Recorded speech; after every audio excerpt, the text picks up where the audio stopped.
The crown has always been a burden, but for the women who wore it, that burden was measured not just in gold and responsibility, but in blood and birth, in the endless cycle of pregnancy that defined their lives and often destroyed their bodies. Throughout European palaces, where tapestries depicted glorious battles and divine right, a different kind of warfare was being waged in the private chambers of queens and empresses. This was a war fought with their own flesh, a battle where victory was measured in surviving hairs, and defeat came with each stillborn child, each miscarriage that left them weaker and more desperate than before. In the Habsburg palaces of Vienna, Maria Theresa of Austria embodied the ultimate sacrifice of royal motherhood. Born in 1717, she would become not just an empress but a legend of endurance, her body transformed into an instrument of dynastic survival. 16 times she would feel the quickening in her womb. 16 times she would endure the agony of childbirth in an age when medical knowledge was primitive and maternal mortality haunted every delivery room. The young Archduchess had never expected to rule. She was raised to be a wife and mother, educated in languages and music, but fate had other plans.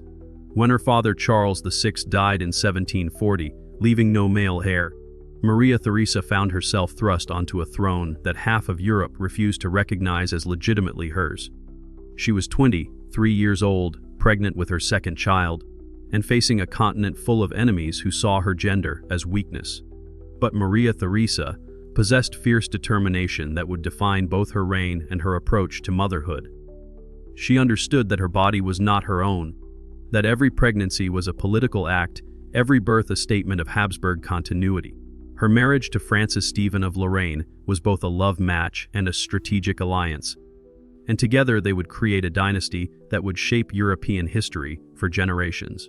The Empress approached pregnancy with the same methodical determination she brought to statecraft. Her first child, Maria Elizabeth, was born in 1737, followed by Maria Anna in 1738. But it was with her third pregnancy that the true pattern of her life began to emerge. In 1741, while fighting the War of Austrian Succession, while defending her throne against Frederick the Great and the armies of France and Spain, she gave birth to Maria Carolina. The irony was not lost on her courtiers that their empress was literally fighting on two fronts, commanding armies while her body commanded the creation of life.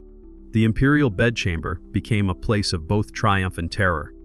Each pregnancy brought hope of another son to secure the succession, but also the very real possibility of death. In an age when even queens died in childbirth, when the best medical care was still primitive, Maria Theresa was essentially gambling with her life 16 times over. Court physicians would hover around her during confinements, their faces grave with the knowledge that they were largely powerless if complications arose. Her fourth pregnancy in 1743 brought forth the future Joseph II, the son who would become her co-ruler and eventually succeed her. But even this triumph came at a cost. The birth was difficult, and Maria Theresa spent weeks recovering, unable to participate fully in governance during a critical period of war. Her enemies rejoiced, thinking her weakened, but they underestimated the iron will that drove her to continue bearing children even as her body began to show the strain. The pattern continued relentlessly. Maria Christina in 1742, Maria Elizabeth in 1743, Maria Amelia in 1746, Leopold in 1747. Each birth was celebrated with cannon fire and Te Deums, but in the privacy of her chambers, Maria Theresa counted the cost in blood and pain. Her body, once young and strong, began to show the effects of constant pregnancy. Her figure thickened, her face aged prematurely, and her health began to suffer from the relentless demands she placed upon it. By 1748, when she gave birth to Maria Carolina, her eighth child, the Empress was beginning to understand the true price of her dynastic duty. The pregnancy had been difficult, marked by complications that left her bedridden for months. The court whispered that perhaps it was time for her to stop, that she had done her duty and provided enough heirs. But Maria Theresa knew better. In a world where infant mortality was high and political stability depended on a clear succession, there could never be enough children. The birth of Maria Johanna in 1750 brought both joy and sorrow. The child was healthy, But Maria Theresa herself nearly died from complications that court physicians were helpless to treat. For weeks, she lay fevered and weak, while her ministers worried about the succession and her enemies plotted to take advantage of her weakness. It was during this recovery that she began to understand the terrible mathematics of royal motherhood. Each child was a victory, but each pregnancy was also a step closer to her own potential destruction. Maria Josepha arrived in 1751, followed by Maria Carolina in 1752. The Empress was now 35 years old and had been pregnant for much of the past 15 years. Her body bore the marks of this constant use, stretch marks and scars that told the story of her sacrifice more eloquently than any state portrait. Yet she continued, driven by a sense of duty that transcended personal comfort or even personal survival. The birth of Ferdinand in 1754 was particularly traumatic. The child was born weak and sickly, and Maria Theresa herself suffered complications that left her unable to walk for months. Court physicians warned her that another pregnancy might kill her, but she dismissed their concerns with characteristic determination. The Habsburg dynasty required heirs, and she would provide them regardless of the cost to herself. Maria Antonia, the future Marie Antoinette of France, was born in 1755. Even in the midst of her own suffering, Maria Theresa was already planning her daughter's future, understanding that this child's body too would become an instrument of dynastic policy. The irony was bitter, that in creating life she was also creating the next generation of women who would sacrifice their bodies for royal succession. Maximilian Franz arrived in 1756, followed by Maria Carolina in 1757. By now, the pattern of Maria Theresa's life was established. Pregnancy, birth, recovery, pregnancy again. Her courtiers marveled at her stamina, but they did not see the private moments when she wept from exhaustion, when the constant cycle of pregnancy left her feeling more like a broodmare than an empress. The final child, Maximilian Franz, was born in 1759 when Maria Theresa was 42 years old. The birth was difficult, and afterward, she finally acknowledged what her body had been telling her for years. She was done. 16 pregnancies, 13 surviving children, and a body that had been pushed beyond its limits. The empress, who had conquered armies and reformed an empire, had finally met an enemy she could not defeat, the inexorable demands of her own mortality. But Maria Theresa's story was not unique. Across the English Channel, another queen was fighting her own battle with the demands of dynastic reproduction, though her war would end in tragedy that made even the Habsburg Empress's struggles seem fortunate by comparison. Queen Anne of Great Britain, born in 1665, would endure 17 pregnancies in her desperate attempt to secure the Protestant succession, only to watch helplessly as child after child died, leaving her with just one son who survived to adulthood, and even he would die at the age of 11. Anne's story began with promise. The daughter of the future James II, she converted to Protestantism and married Prince George of Denmark in 1683. The marriage was happy, and Anne approached motherhood with optimism. Her first pregnancy in 1684 ended in miscarriage, but she was young and healthy, and there seemed no reason to worry. The second pregnancy in 1685 brought forth a daughter, Maria, but the child lived only 2 hours. The pattern that would define Anne's life was already emerging, but she could not yet see it. Her third pregnancy in 1686 resulted in another son, George, who lived for only a few minutes. The fourth pregnancy in 1687 ended in miscarriage. By now, Anne was beginning to understand that something was wrong, but the physicians of the time had no answers.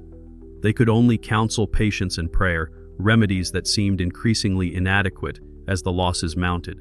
Sophia was born in 1688 and lived for 7 months, long enough for Anne to begin to hope, long enough for her to imagine a future with this daughter. When Sophia died, Anne's grief was profound, but she was still young, still hopeful. The fifth pregnancy in 1689 ended in miscarriage, as did the sixth in 1690. The queen was beginning to despair, but her physicians assured her that many women experienced such difficulties before successfully bearing healthy children. The birth of Prince George in 1690 was a moment of triumph that seemed to justify all the previous suffering. Here, finally, was a healthy son who survived his first dangerous months, who grew from infant to toddler under his mother's watchful eye. Anne dared to hope that her ordeal was over, that she had finally produced the heir that England needed. But even as she celebrated George's survival, her body was already preparing for the next pregnancy. Mary was born in 1691 but lived only 2 hours. Sophia followed in 1692, surviving for 3 months before succumbing to the mysterious ailments that seemed to plague all of Anne's children. The pattern continued with devastating regularity. A son in 1690, 3 who lived for only a few minutes, twins in 1690, 4 who were born dead, another miscarriage in 1695. By now, Anne was 30 years old and had endured 11 pregnancies with only 1 surviving child. Her health was beginning to suffer from the constant cycle of pregnancy and loss. She had grown heavy, her once pretty face marked by the strain of repeated grief. Court physicians were baffled by her inability to carry children to term or to keep them alive once they were born. They prescribed bloodletting and purging, treatments that only weakened her further. The 12th pregnancy in 1696 ended in miscarriage, as did the 13th in 1697. Anne was beginning to lose hope, but she could not stop trying. The Protestant succession depended on her ability to produce heirs, and she would not give up as long as there was any possibility of success. Her 14th pregnancy in 1698 brought forth a son who lived for 10 days, long enough to be baptized Charles, long enough for Anne to begin planning his future before death claimed him too. The 15th pregnancy in 1699 ended in miscarriage, and the 16th in 1700 produced a daughter, Sophia, who lived for only a few hours. Anne was now 35 years old and had been pregnant almost continuously for 16 years. Her body was worn out, her spirit nearly broken, but she made one final attempt. The 17th pregnancy in 1701 ended in miscarriage, and with it, Anne's hopes of producing another heir. Prince George, her one surviving son, had grown into a bright, promising boy who seemed to embody all of his mother's hopes for the future. He was created Duke of Gloucester and was being groomed for kingship when tragedy struck again. In 1701, at the age of 11, George died of what was probably pneumonia, leaving Anne childless and the Protestant succession in jeopardy. The Queen's grief was beyond description. She had endured 17 pregnancies, watched 16 children die, and now her one surviving son was gone too. Her body, worn out by years of constant pregnancy, would never recover. She became increasingly ill, suffering from what modern doctors believe was systemic lupus, possibly triggered by the repeated stress of pregnancy and loss. When she died in 1714 at the age of 49, she left behind no direct heirs, and the crown passed to the German House of Hanover. Anne's story is perhaps the most tragic in the annals of royal motherhood, but it was not unique in its essential elements. The willingness to sacrifice one's body for dynastic duty, the acceptance of pregnancy as a political necessity rather than a personal choice. These were the common threads that bound together the experiences of royal women across Europe. In France, Catherine de' Medici faced her own challenges as she struggled to provide heirs for the Valois dynasty. Born in 1519 to the powerful Medici family of Florence, she was married at 14 to the future Henry II of France in a union designed to cement the alliance between France and the Papal States. But Catherine's early years as Dauphin were marked by a humiliating problem she could not conceive. For 10 years, Catherine endured the whispers of the French court, the speculation about her fertility, the constant pressure to produce an heir. Her husband's mistress, Diane de Poitiers, seemed to mock her with her beauty and influence, while Catherine remained childless and increasingly desperate. Court physicians subjected her to humiliating examinations and painful treatments, all designed to cure her supposed barrenness. Finally, in 1544, after a decade of marriage, Catherine gave birth to her first child, Francis. The relief at court was palpable, but Catherine herself understood that one child was not enough. The Valois dynasty needed multiple heirs to ensure its survival, and she was determined to provide them. Over the next 12 years, she would bear 9 more children, transforming herself from a barren queen into one of the most prolific mothers in French royal history. Elizabeth was born in 1545, followed by Claude in 1547. The pattern of Catherine's pregnancies was different from that of Maria Theresa or Queen Anne. Her children survived, but they brought with them their own forms of tragedy. Francis, her eldest son, became king at 15 but died at 16, possibly poisoned. Charles, born in 1550, became king at 10 and ruled during some of the bloodiest religious wars in French history before dying childless at 23. Henry, born in 1551, would become Henry III, but he too would die without legitimate heirs, ending the Valois line that Catherine had worked so hard to perpetuate. The irony was bitter, that her success in bearing children had not translated into dynastic survival. Her daughters fared little better. Elizabeth married Philip II of Spain and died in childbirth at 23. Catherine's later pregnancies brought forth Marguerite in 1553, Francis in 1554, and the twins Victoire and Jeanne in 1556, though both twins died in infancy. Her final children lived to adulthood, but never married or had children. By the time Catherine's childbearing years ended, she had given birth to 10 children, but the dynasty she had sacrificed her body to preserve was already showing signs of the weakness that would eventually destroy it. The physical toll of her pregnancies was significant. Catherine had been a slender, elegant young woman, but the years of constant pregnancy had thickened her figure and aged her prematurely. More significantly, the stress of bearing and raising children in the violent, unstable world of 16th century France had hardened her character. The woman, who had once been mocked as a barren foreigner, became one of the most formidable political figures of her age.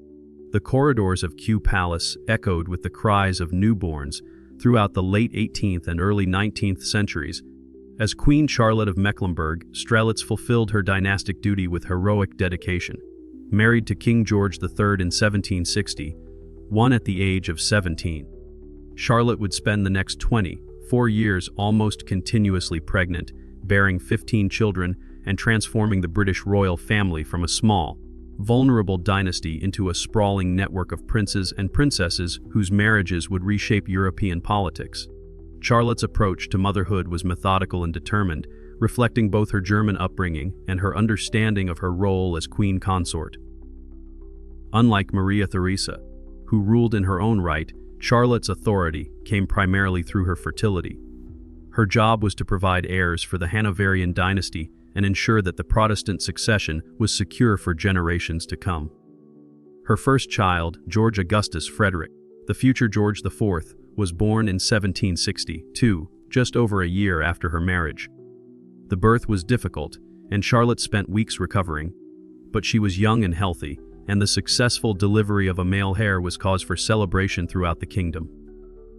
Frederick was born in 1763, followed by William in 1765.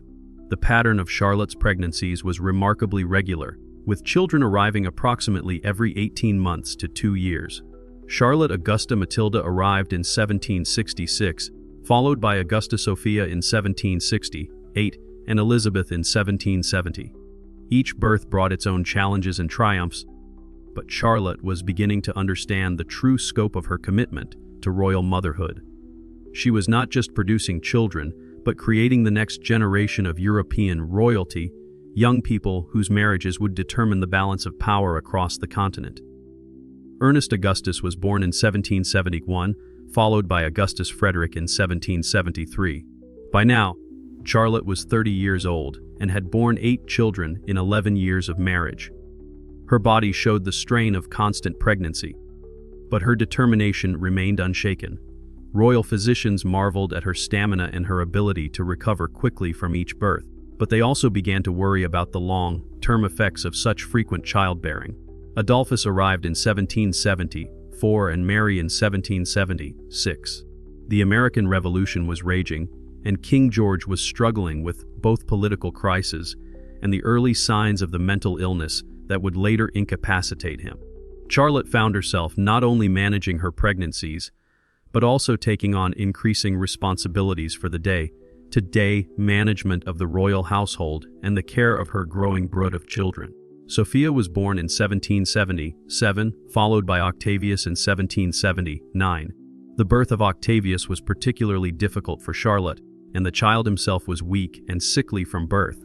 He died in 1783 at the age of 4, providing Charlotte with her first real taste of the grief that had devastated queens like Anne of England.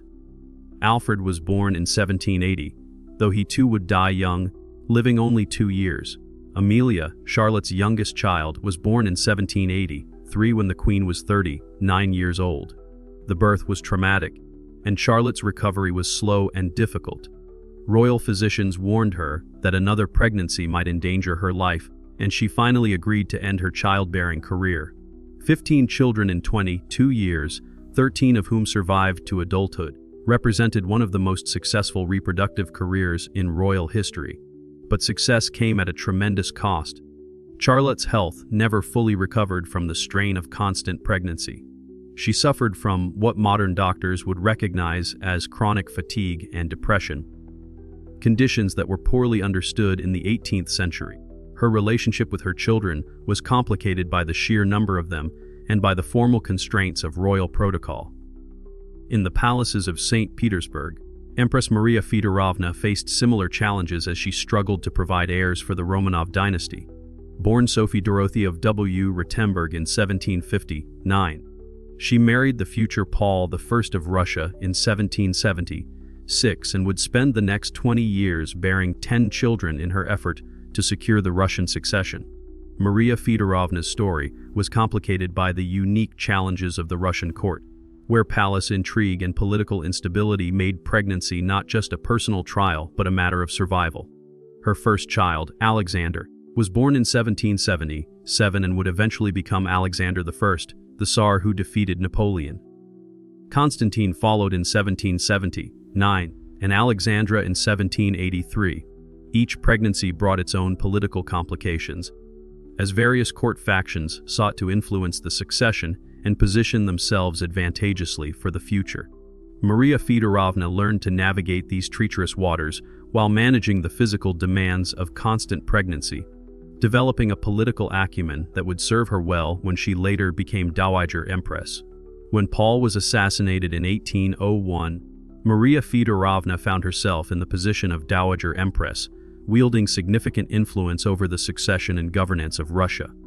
Her son Alexander became Tsar, but she maintained considerable power and used her maternal authority to try to stabilize a dynasty that had been shaken by her husband's erratic rule and violent death.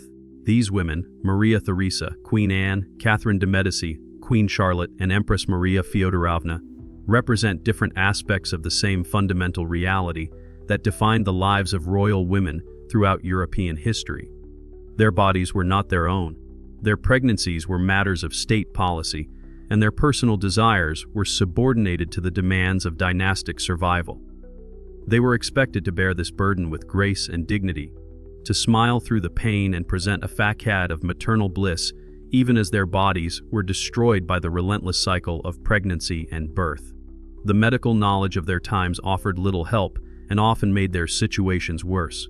Bloodletting, purging, and other treatments that were supposed to promote fertility or ease the difficulties of pregnancy often weakened these women further. They had no understanding of genetics, no knowledge of the factors that might cause repeated miscarriages or infant mortality. They could only continue trying, hoping that the next pregnancy would be successful, that the next child would survive. The psychological toll was perhaps even greater than the physical one. These women lived with the constant awareness that their value was measured primarily in their ability to produce heirs. They faced the scrutiny of courts that watched their every move, that speculated about their fertility, that whispered about their failures. They had to endure the grief of losing children, while maintaining the composure expected of queens, had to continue trying to conceive even as their bodies showed the strain of repeated pregnancy. Yet within these constraints, these women found ways to exercise agency and power. Maria Theresa used her role as mother to legitimize her rule, presenting herself as the mother of her people, as well as her children. Catherine de' Medici transformed her maternal authority into political power, ruling France as regent for her sons and using her position to try to bring peace to a war-torn kingdom. Even Queen Anne, in her grief and childlessness, maintained her dignity and her commitment to the Protestant succession. Their stories remind us that the history of monarchy is not just a history of kings and battles, of treaties and conquests, but also a history of women's bodies and women's sacrifices. The glittering courts and magnificent palaces were built, in part, on the foundation of these women's willingness to risk their lives in childbirth, to endure the pain and danger of repeated pregnancy, to subordinate their personal desires to the demands of dynastic duty. As we consider these remarkable women, we see how this pattern played out across different countries and different centuries, how each queen and empress found her own way of coping with the burden of royal motherhood, and how their collective sacrifice shaped the history of Europe in ways that are often overlooked, but never insignificant. The corridors of power echoed not just with the footsteps of kings and ministers, but with the cries of newborns and the whispered prayers of mothers who understood that their bodies were the battlegrounds upon which the fate of dynasties would be decided.